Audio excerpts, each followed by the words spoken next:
وہ آدمی جس میں تنہائی میں اللہ کا ذکر کیا، اللہ کو یاد کرنے بیٹھ گیا، کوئی دیکھنے والا نہیں تھا، وہ تنہا تھا، حجرے میں تھا، اپنے بند کمرے میں تھا، اپنے رب کو یاد کیا۔ اللہ کی یاد کرتے کرتے اس کی آنکھوں سے آنسو ٹپکنے لگے، اس کی آنکھیں آنسوؤں کا خراج دینے لگی۔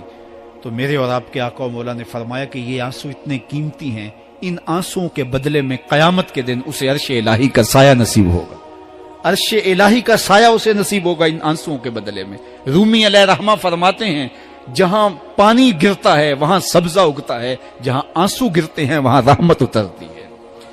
تو اس لیے جو اللہ کی یاد میں رونے کا لطف ہے اور اللہ کی یاد میں آنسو بہانے کا اجر اور صلہ رکھا گیا ہے، یہ گناہوں کو دھو ڈالتا ہے، یہ اندر کی صفائی اور ستھرائی کا سبب اور ذریعہ ہے۔ میرے اور آپ کے آقا و مولا نے فرمایا راتوں کی تنہائیوں میں اٹھ کے قرآن پڑھا کرو اور قرآن پڑھتے ہوئے رویا کرو۔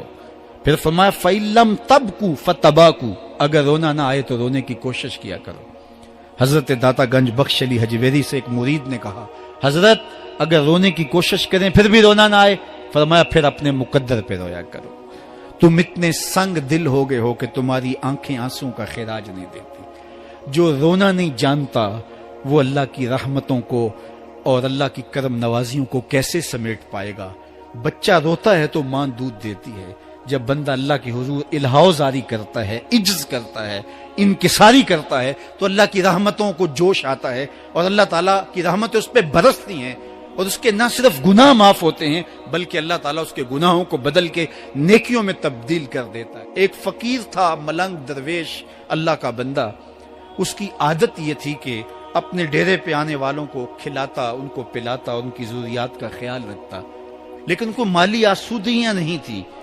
ہوتا یہ تھا کہ بعض اوقات لوگ آتے تو ادھار لے کر کے وہ لوگوں کو کھلا دیتا۔ خیر چونکہ فقیر کا مزاج یہ ہوتا ہے کہ لوگ آئیں اس کے ڈیرے سے کھائیں، بابا بلے شاہ نے بھی کہا تھا نا اٹ کھڑک کے دکڑ بجے تتا ہووے چلا، آن فقیر کھا کھا جاون راضی ہووے بلا۔ یہ فقیروں کا مزاج ہے، تو جو بھی آتا اس کے ڈیرے سے کھاتا اور وہ ادھار اٹھا اٹھا کے لوگوں کی ضروریات کو پورا کرتے رہتے۔ وقت آخر آ گیا، جن لوگوں نے ادھار دیا تھا وہ سارے تقاضا کرنے آ گئے۔ اب بابا جی کو کیا فکر لاحق ہے کہ یہ میرے مہمان ہیں اور میں ان کو کچھ پیش کرنے کی صلاحیت نہیں رکھتا۔ ایک بچہ تھا، وہ کچھ سامان بیچ رہا تھا، پتیسا بیچ رہا تھا یا کوئی اور چیز بیچ رہا تھا۔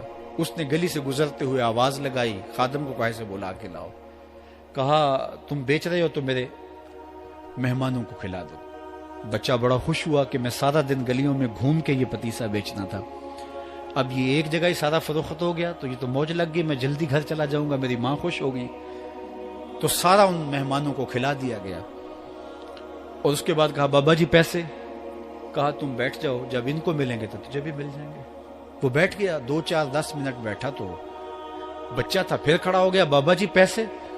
کہا جب ان کو ملیں گے تو تجھے بھی مل جائیں گے۔ پھر آدھا گھنٹہ گزرا تو پھر اس نے کہا بابا جی پیسے؟ میری ماں میرا انتظار کر رہی ہے، ہمارے گھر کا چولہا اسی سے جلتا ہے، میں یہ پیسے لے کر جاؤں گا اور میری ماں کوئی ہنڈیا خریدے گی اور ہم شام کا گھر کا کوئی سلسلہ کریں گے۔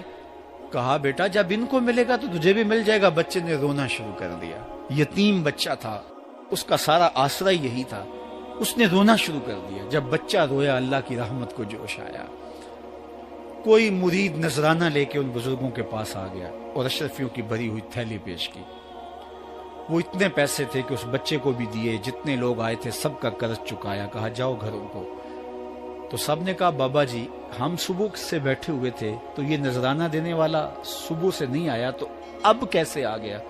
کہا صبح سے تمہارے اندر کوئی رونے والا نہیں تھا، ایک رونے والا آیا تو باقیوں کا بھی کام بن گیا۔ بعض اوقات کسی ایک شخص کی وجہ سے باقیوں کی خطائیں بھی معاف ہوتی ہیں۔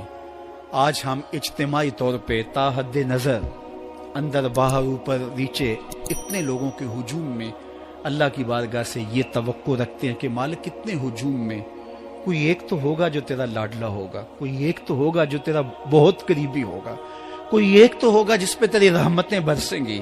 تو مالک اس کے صدقے سے ہماری خطائیں بھی معاف کر دے، ہمارے گناہ بھی معاف کر دے۔ کوئی ایک رونے والی آنکھ مل گئی تو باقیوں کا بھی کام بن جائے گا۔ اٹھ فریدا ستیا تے میلا ویکھن جا، وت کوئی بخشیا مل جاوے تے تو ہی بخشیا جا۔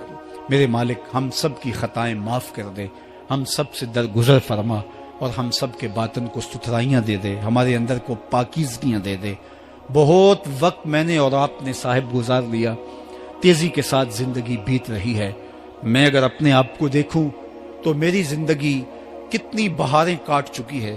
اگر آپ اپنے آپ کو دیکھیں، کوئی 60 سال، کوئی 20 سال، کوئی 25 سال، زندگی تیزی کے ساتھ گزر رہی ہے۔ بندہ جب سوچتا ہے کہ میں 40 سال کا ہو گیا ہوں تو آگے میری زندگی کے اگر 30 سال بھی ہیں تو 30 سال تو کافی ہیں، لیکن وہ پیچھے اگر پلٹ کے دیکھے تو 40 سال یوں گزر گئے جس طرح چٹکی بجائی جاتی ہے۔ جب چٹکی بجانے کے وقت میں 40 سال گزر گئے محسوس ہوتے ہیں، تو جو باقی 30 سال اگر ہوئے بھی، وہ تو گمان ہے میرا، وہ تو گمان ہے آپ کا، ہمیں تو ایک سانس کا بھی نہیں پتا۔ پوچھا گیا زندگی اور موت کے بارے میں کیا خیال ہے؟ کہا فجر پڑی ہے، پتہ نہیں ظہر پڑھ سکیں گے یا کہ نہیں۔